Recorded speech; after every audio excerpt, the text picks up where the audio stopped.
It's hard for students to have success if they're dealing with stress, depression, or other mental health problems.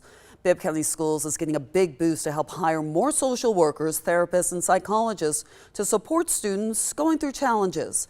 Naomi Washington shows us how they plan to use a federal grant to help turn students' life's stress into success. Mashia Yarber is the only school counselor at Burdell Hunt Elementary. She says she's making it work, but it would be nice to have more mental health professionals in the district for students going through tough times. Our school counselors, things that we deal with, some of the mental health issues that we're seeing in schools is beyond the scope of what we're trained for.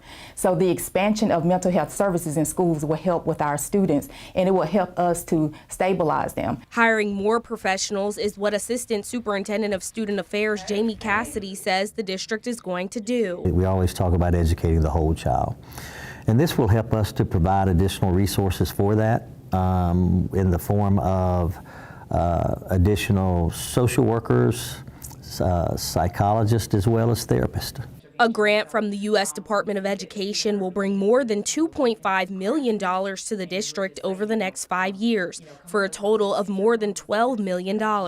Cassidy says that money will allow them to hire more professionals and offer incentives to keep the ones they have. What we can do is we can provide additional professional development for those individuals.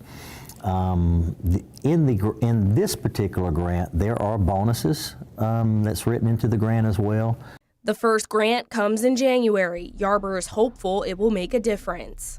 I'm hoping that the mental health grant will give us more support, and where parents don't have to take their child outside to receive services, they can receive the services here in the schools. In Bibb County, Naomi Washington, 13 WMAZ News. Cassidy says the district plans to hire about 10 new mental health providers with the grant.